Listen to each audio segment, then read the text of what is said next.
नमस्कार, मैं हूं रितेश मिश्रा। कहां एक महिला डीएसपी ने एसपी पर लगा दिया है यौन शोषण का आरोप और कहां पकड़े गए मौत के सौदागर। इसके अलावा आज हम ये भी देखेंगे कि कहां से बरामद हुए चोरी के 28 लाख रुपए के स्मार्टफोन्स।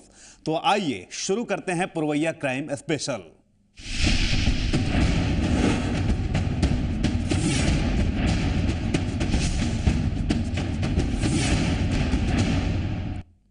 एक महिला डीएसपी ने अपने ही जिले के एसपी पर लगा दिया है यौन शोषण का आरोप। महिला डीएसपी का आरोप है कि शादी का झांसा देकर एसपी साहब ने उसका यौन शोषण किया और अब शादी से इनकार के बाद करियर तबाह करने की भी धमकी दे रहे हैं। डीएसपी ने इस बाबत महिला थाने में केस दर्ज कराते हुए अपने महकमे से ही इंसाफ की गुहार लगाई है। कैमूर में महिला डीएसपी का यौन शोषण। एसपी पर शादी का झांसा देकर यौन शोषण का आरोप। महिला डीएसपी ने एसपी के खिलाफ दर्ज कराया केस। आरोप सच्चे हैं या फिर एसपी के खिलाफ रची गई साजिश।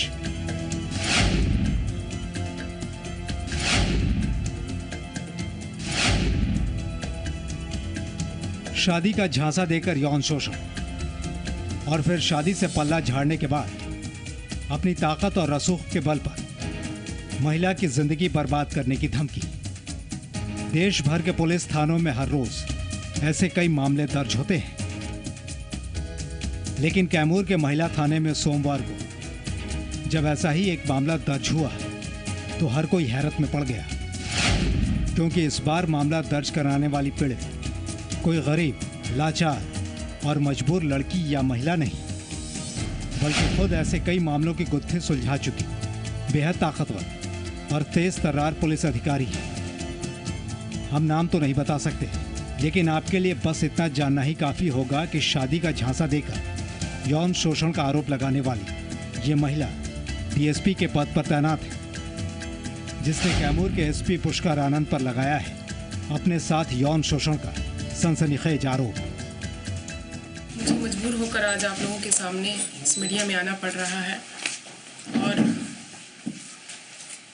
एक इम्पावर्ड तथा कथित इम्पावर्ड लेडी पुलिस ऑफिसर जिनके साथ की हमारे वर्तमान एसपी साहब ने शादी का झांसा देकर यौन शोषण किया, उसके बाद उन्होंने अपने पद का दुरुपयोग करते हुए मुझे मेरा करियर खराब करने तक की धमकी दी।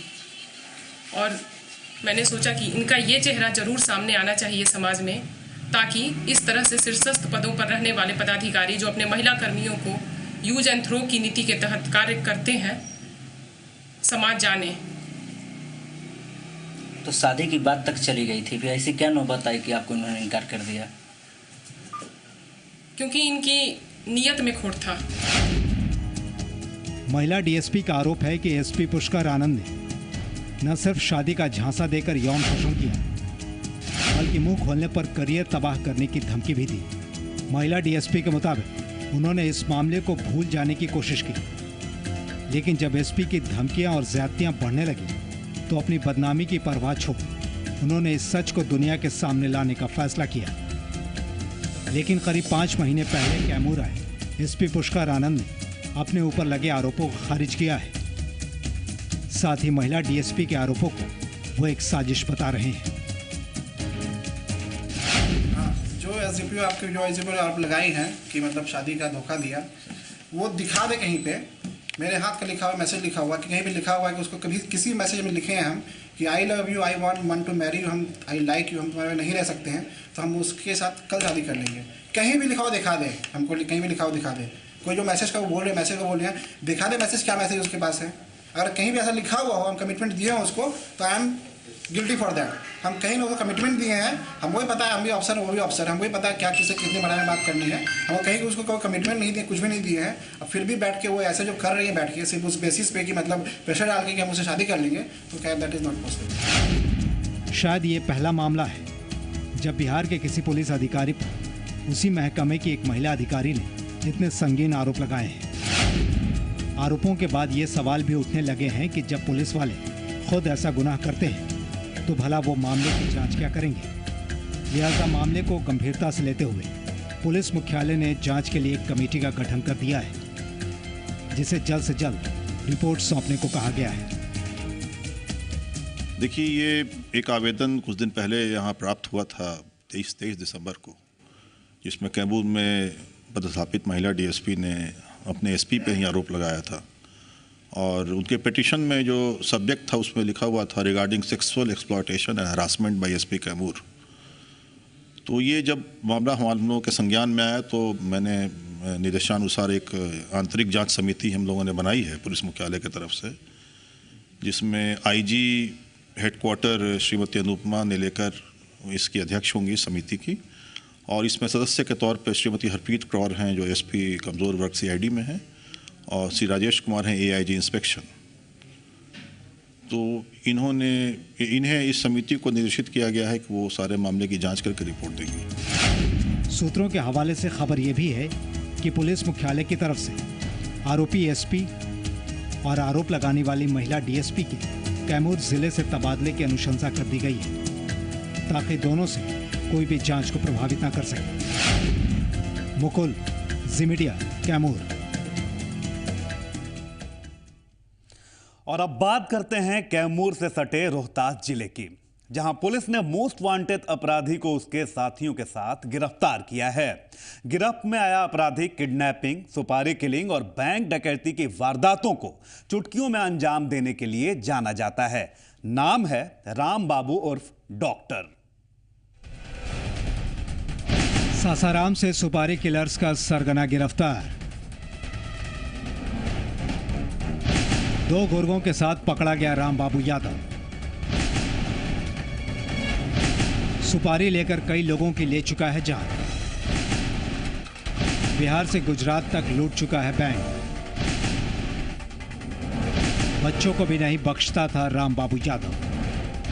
अपने दाएं और बाएं 2 साथियों के बीच खड़ा लंबे कद काठी का ये नकाबपोश बेहद खूंखार और खतरनाक मुजरिम है। गुनाहों की दुनिया का शहंशाह बनने के ख्वाहिशमंद इस शख्स की करतूतों से कई जिलों की ही नहीं बल्कि कई राज्यों की पुलिस परेशान थी। दौलत के लिए ना जाने अब तक कितनी माओं की गोद और सुहागनों की मांग उजाड़ चुका है। नाम है राम बाबू यादव उर्फ डॉक्टर। जी हाँ, पैसे लेकर जिंदगी की जगह मौत देने वाला डॉक्टर। और इस डॉक्टर पर सबसे संगीन आरोप है कुछ समय पहले भोजपुर जिले से 5 बच्चों के अपहरण और फिर फिरौती नहीं मिलने पर 5 बच्चों की हत्या का। भोजपुर जिला में एक बार 5 बच्चों का फिरौती हेतु अपहरण किया था और बाद में उन बच्चों को हत्या भी कर दिया था राम बाबू यादव ने। फिरौती नहीं मिलने पर 5 बच्चों की हत्या करने के आरोपी राम बाबू यादव उर्फ डॉक्टर के गिरोह ने सासाराम और उसके आसपास के इलाकों में अपहरण की कई दूसरी वारदातों को भी अंजाम दिया है। साथ ही इसका गिरोह सुपारी किलिंग का भी काम करता था, यानी पैसा लेकर किसी को भी मौत के घाट उतारने का काम। और इस काम में ये इतने माहिर हो चुके थे कि बिहार से सैकड़ों किलोमीटर दूर मध्य प्रदेश और गुजरात जाकर भी लोगों की हत्या किया करते थे। इन्होंने कई राज्यों में बैंक लूट की बड़ी वारदातों को भी अंजाम दिया है।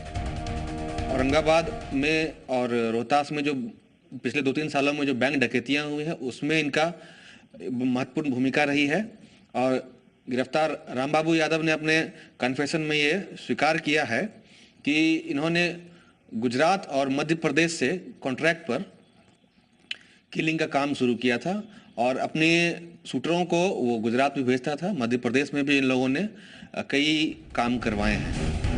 सासाराम के मुफस्सिल थाना इलाके के कंचनपुर से पकड़े गए राम बाबू और उसके साथियों के पास से पुलिस ने 2 तमंचे और 8 जिंदा कारतूस भी बरामद किए हैं।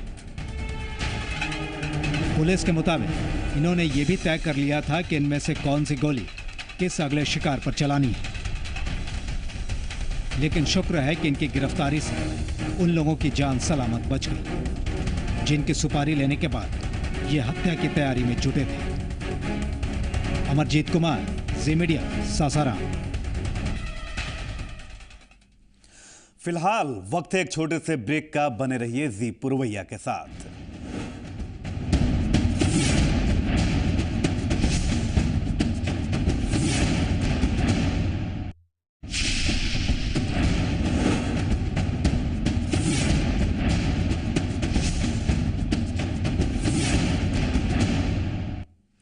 ब्रेक के बाद पुरवैया क्राइम स्पेशल में स्वागत है आपका। बीते 23 तारीख को धनबाद की एक दुकान से 25 लाख रुपए के स्मार्टफोन्स चुरा लिए गए थे, लेकिन उन्हीं में से कुछ मोबाइल फोन्स के जरिए पुलिस उन चोरों तक पहुंचने में कामयाब भी रही। और जब चोर गिरफ्त में आए तो एक दूसरे शहर की मोबाइल दुकान से हुई चोरी का राज भी बेपर्दा हो गया। 28 लाख रुपए के स्मार्टफोन बरामद। शटर कटवा गिरोह ने चुराए थे मोबाइल। धनबाद और चाईबासा से की थी चोरी। मोतिहारी से पकड़े गए सबसे बड़े मोबाइल चोर 5, 10, 15 या 25 नहीं, बल्कि कुल 217 स्मार्टफोन्स और टैबलेट। सारे के सारे नए हैं, ब्रांडेड भी। ब्रांड सैमसंग और नोकिया। लिहाजा इनकी कीमत क्या होगी आप खुद इसका अंदाजा लगा सकते हैं। लेकिन अगर नहीं लगा पा रहे तो सुनिए, इन 217 स्मार्टफोन्स और टैबलेट्स की कीमत है 28 लाख रुपए। जी हाँ, 28 लाख रुपए, जिन्हें इन 6 शातिर चोरों ने 2 दुकानों के शटर तोड़कर चुराए थे। एक दुकान चाईबासा का और दूसरा धनबाद के बैंक मोड़ का ये मोबाइल शॉप। बीते 23 तारीख को धनबाद के बैंक मोड़ इलाके के इस दुकान से कुल 172 स्मार्टफोन्स और टैबलेट रातों रात चुरा लिए गए थे, जिसका पता दुकानदार को 24 तारीख की सुबह में तब चला जब वो दुकान खोलने आया। करीब 25 लाख रुपए के मोबाइल की चोरी से न सिर्फ आसपास के दुकानदार दहशत में आ गए थे, बल्कि पुलिस को भी ये समझ नहीं आ रहा था कि वारदात को किसने अंजाम दिया होगा। हम लोग समझ में अभी जो वहाँ पर सीसीटीवी कैमरा भी है, जो जितना हो सकता है हम लोग वॉच करा रहे हैं, उसमें जो भी इसका फुटेज निकलवा रहे हैं, और सारा को इसके बाद हम लोग उसका एनालिसिस करेंगे और इसके बाद फिर अपराधियों की जांच पड़ताल की जाएगी। लगभग कितने की चोरी हुई है? अभी इसका आकलन कर रहे हैं, लेकिन संभवतः अभी ऐसा लग रहा है कि लाखों की है। काफ़ी मात्रा में उसके मोबाइल फ़ोन्स, सैमसंग के महंगे मोबाइल फ़ोन्स और टैब की चोरी हुई है। डॉग स्क्वाड को भी हम लोगों ने बुलाया था और उसकी भी सहायता ले रहे हैं। इसके अलावा भी उसके फिंगरप्रिंट्स भी हम लोग लिफ्ट करने का प्रयास कर रहे हैं, और जितना भी हो सके हम लोग उम्मीद है कि बहुत जल्द ही हम लोग उसको पकड़ लेंगे। धनबाद पुलिस ने सीसीटीवी फुटेज के साथ शटर तोड़ने के तरीके पर गौर किया तो उसे ये शक होने लगा कि चोरी की इस वारदात के पीछे मोतिहारी के घोड़ा सहन के शटर कटवा गिरोह का हाथ हो सकता है। वही शटर कटवा गिरोह जिसने कुछ महीने पहले दिल्ली से 8 करोड़ की घड़ियां चुराई थी। और इस शक के आधार पर पुलिस ने जब चोरी हुई मोबाइल में से उन नंबरों को ट्रेस करना शुरू किया जिनमें सिम लगे हुए थे, तो उसका शक सही निकला, क्योंकि मोबाइल लोकेशन घोड़ा सहन गांव ही बता रहा था। इसके बाद धनबाद पुलिस ने मोतिहारी पुलिस से संपर्क किया और फिर मोतिहारी जिले की घोड़ा सहन और जीतना थाना पुलिस की मदद से 6 चोरों को गिरफ्तार करते हुए चोरी के सारे मोबाइल बरामद कर लिए। इतना ही नहीं, पुलिस को इनके कब्जे से बीते 19 तारीख को चाईबासा में नोकिया शोरूम से चोरी किए गए 3 लाख रुपए के 45 स्मार्टफोन्स भी बरामद हुए हैं। इसमें कुल 6 लोग पकड़े गए हैं। 19 तारीख की रात में चाईबासा में चोरी हुई थी और उसके बाद 23 तारीख को धनबाद बैंक मोड़ थाना क्षेत्र में चोरी हुई थी। और उसके आधार पर धनबाद बैंक मोड़ थानाध्यक्ष अपनी पार्टी लेकर आए थे। जितनी उनकी सूचना थी उसमें घोड़ा सहन और जितना थाना प्रभारी को लगाया गया और इन लोगों ने उनके साथ भरपूर सहयोग किया, सूचना संकलन करने में भी और छापामारी में भी। और उसके बाद ये लोग 6 लोग बरामद पकड़े गए और उनके पास से चोरी गई सारी की सारी संपत्ति जो है बरामद हो गई। कितना मोबाइल? नोकिया और सैमसंग का मोबाइल है। कितना कीमत कितना होगा सर? उसका 28 लाख। कुल 28 लाख रुपए के 217 स्मार्टफोन्स के साथ गिरफ्तार किए गए। शटर कटवा गिरोह के इन 6 चोरों में से 4 घोड़ा सहन थाना इलाके के बिजबानी गांव वाले हैं, जबकि एक आदर्श नगर और एक घोड़ा सहन के ही वीरता चौक इलाके का रहने वाला है। पकड़े गए आरोपियों ने न सिर्फ अपना ये गुनाह कबूल किया है, बल्कि कई और ऐसे मामलों में भी अपनी संलिप्तता स्वीकार की है, जिनकी पड़ताल में पुलिस माथापच्ची कर रही थी। पंकज कुमार, जी मीडिया, मोतिहारी। क्या आरा में बड़े खून खराबे की तैयारी हो रही है? ये सवाल तब खड़े हुए जब पुलिस ने एक शख्स को 150 जिंदा कारतूसों के साथ गिरफ्तार किया। लेकिन कौन है ये शख्स, किसे पहुंचाए जाने वाले थे ये कारतूस, आप खुद इस रिपोर्ट में देखिए। 315 बोर के 150 जिंदा कारतूस। अगर हर गोली से एक मौत का हिसाब लगाया जाए तो उस हिसाब से 150 लोगों की जान ली जा सकती थी। लेकिन आखिर किसने इन गोलियों को मंगाया था और वो किन लोगों को मौत के घाट उतारने की साजिश में लगा हुआ था? आरा पुलिस इसी सवाल का जवाब तलाशने में जुटी हुई है। असल में पुलिस ने 15 पैकेट में बंद ये 150 कारतूस इस शख्स से बरामद किए हैं जो खुद को फिरोजाबाद का रहने वाला दीपक बता रहा है। लेकिन ये कारतूस किसे देने थे दीपक को भी नहीं पता। मुझे ये बोला गया था कि आरा स्टेशन में तुम पहुंचिए, वहाँ पर एक बंदा मिलेगा, वो तुम्हारे मोबाइल पर फोन कर देगा। आपको संपर्क नहीं करना था, उसको संपर्क करना था। हाँ, वो खुद करेगा ना। फिर क्या हुआ? खुद संपर्क करेगा। उसने फोन किया था मेरे पास, लेकिन वो बोला स्टेट बैंक के पास ATM है कोई, वहाँ पर मैंने वो ये बोल रहा था कि मैंने देखा नहीं है, तुम स्टेशन पर आए। कहाँ बोला है? ATM स्टेट बैंक के ATM। हाँ, फिर मैंने उसे बोला कि मैंने ATM देखा नहीं है, कहाँ पर है, तुम यहीं स्टेशन पे आ जाइए। फिर वो स्टेशन पे आया नहीं तो मैं आरा रेलवे स्टेशन के पास से पुलिस ने दीपक नाम के शख्स को रविवार की रात तब गिरफ्तार किया जब ये ट्रेन से उतरकर इन कारतूसों को उस शख्स के हाथ सुपुर्द करने वाला था जिसने इसका ऑर्डर दिया था। लेकिन वो कौन था और कैसे पुलिस की नज़रों से बचकर निकल गया, पुलिस भी ये समझ नहीं पा रही। जो भी गोली इसके पास से तलाशी लेने पर 150 राउंड गोली मिली है। ये गोली सभी जो है खटकी पूना एमुनेशन फैक्ट्री से बना हुआ है और इससे पूछताछ के क्रम में खुलासा हुआ है इसको फिरोजाबाद में इसको एक व्यक्ति के द्वारा दिया गया था और आरा में उसको डिलीवर करना था। तो जो व्यक्ति जिसने दिया और आरा में जिसको डिलीवर करना था उसके बारे में हम लोग अनुसंधान कर रहे हैं और उस पर आगे की कार्रवाई की जाएगी। पुलिस को कारतूसों के लेन देन की खबर पहले ही लग गई थी और उसने उसी खबर के आधार पर इस शख्स को गिरफ्तार किया। लेकिन क्या जिस शख्स ने इन कारतूसों को मंगाया था पुलिस के बीच के ही किसी शख्स ने उसे आगाह कर दिया और वो पुलिस के हत्थे चढ़ने से बच गया? ये सवाल बेहद अहम है। लेकिन उससे भी बड़ा सवाल ये कि आखिर कारतूस मंगाने वाला वो शख्स कौन था और इतने सारे कारतूस किस मकसद से मंगाए गए थे? पुलिस जल्द से जल्द इन सवालों का जवाब ढूंढ लेना चाहती है। मनीष कुमार, जी मीडिया, आरा। फिलहाल वक्त है एक और छोटे से ब्रेक का।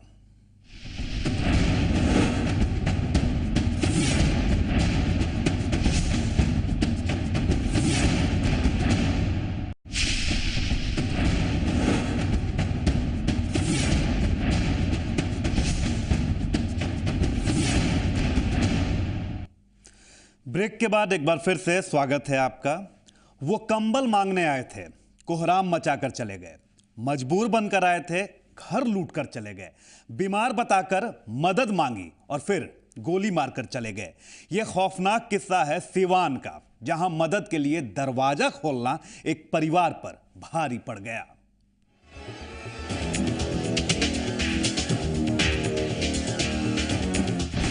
कंबल मांगने आए थे, कोहराम मचाकर चले गए। मजबूर बनकर आए थे, घर लूटकर चले गए। बीमार बताकर मदद मांगी, गोली मारकर चले गए। टूटी हुई अलमारी, बिखरे सामान और बिस्तर पर पड़े खून के निशान, ये सबूत हैं इस घर में हुई वारदात का, जिसकी पूरी हकीकत जानकर आप हैरान रह जाएंगे। क्योंकि जिन्होंने इस घर में तांडव मचाया वो बेहद मासूम और मजबूर बनकर आए थे। वो कपकपाती ठंड से बीमार अपने एक साथी की जान बचाने के लिए मदद की गुहार लेकर आए थे और रात के वक्त घर का दरवाजा खटखटाकर घर वालों से एक कंबल देने की गुजारिश की थी।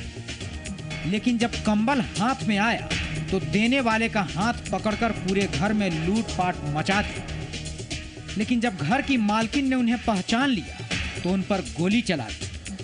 बोला सब कि कमर मांगला खाला, तो मम्मी कमर लेके गए तो बोली कि 2-3 बार बोला सब बुढ़िया का तबीयत खराब, तो मम्मी बोली ना कि ये क्या, तो बोली जी बोला सब कि हाँ, तो दरवाज़ा खोली तो मम्मी या पापा को घेर लिया सब चारों तरफ से। और फिर ना मम्मी को तो पापा से बोला सब ना जितना गहना वहना बा सब दी, अलमारी पापा चाबी लगा तब तक छीन लिया सब, और दोनों अलमारी खोल के पूरा ले लिया। और फिर मम्मी पापा को ले जाना था तो मम्मी बोली कि ले जा लगे, तो दोनों जाने का हम चिन्हा था नहीं, तो मम्मी पापा को बंदूक से मार दिया। ये लड़की अपने घर में हुई वारदात की चश्मदीद गवाह है, जिसने उन 6 लुटेरों के घर में घुसने से लेकर इसकी मम्मी को गोली मारने के बाद फरार होने तक का हर लम्हा अपनी आंखों से देखा है। सिवान के सराय ओपी थाना इलाके से सिर्फ 500 गज की दूरी पर जिस घर में रविवार की रात तांडव मचाया गया, वो घर शहर के नामी वकील अशोक सिंह का है। पुलिस के मुताबिक रात के वक्त कुछ लोगों ने जब मदद के लिए दरवाजा खटखटाया तो अशोक सिंह ने बिना कुछ पूछे दरवाजा खोल दिया, लेकिन कंबल मांगने के बहाने दरवाजा खुलवाने वालों की मंशा कुछ और ही है। अगर उन्हें इस बात का जरा भी इल्म होता तो शायद ना तो घर से लाखों की लूट हुई होती, ना ही उनकी पत्नी नीतू सिंह आज जिंदगी के लिए मौत से जंग लड़ रही होती। वकील साहब हैं, उनकी पत्नी नीतू सिंह नाम है उनका, उन्हीं को गोली लगी है। वकील साहब का नाम है कि कुछ लोग रात में आए, इनसे दरवाज़ा खुलवाएं, बिना जानने हुए उसको खोल दिए। सम्मान और रुपया लिया कुछ, जैसा वो बता रहे हैं। उसकी भाई बताई कि पहचानते हैं, आप लोग को पहचान गए हैं, उसी पर गोली चला दिया। भागते आगते कोई किसी को नहीं देखा। फोरेंसिक टीम आ रही है, घायल जो है पटना रेफर हुई है। गोली लगने से घायल घर की मालकिन नीतू सिंह की हालत गंभीर होने के चलते सिवान के डॉक्टरों ने उन्हें पटना पीएमसीएच रेफर कर दिया है। वहीं इस वारदात के बाद सिवान में कानून व्यवस्था की हालत पर एक बार फिर से बेहद गंभीर सवाल खड़े होने लगे हैं, क्योंकि 3 दिन के भीतर घर में घुसकर ये लूट की दूसरी वारदात है, जिससे पूरे शहर के लोग दहशतजदा हो गए हैं। आकाश, जी मीडिया, सिवान।